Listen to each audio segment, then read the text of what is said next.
as you can see, today's February 6th. It's snowing like crazy here, everyone.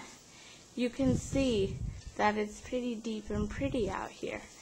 And there seems to be a state emergency too emerging. Look at the libraries of the Tienda Lima. It's closed. Look how deep the snow is. That's a lot. That's almost 30 inches. You guys are lucky over there in California and Russia and India or whatever. I mean California and India. You guys don't have this much snow. We have so much snow we can freeze to death at the Tienda Lima. I hope your flight doesn't get canceled because there's lots of flights getting canceled. Dallas airport shut down, grocery stores are shut down, and much more.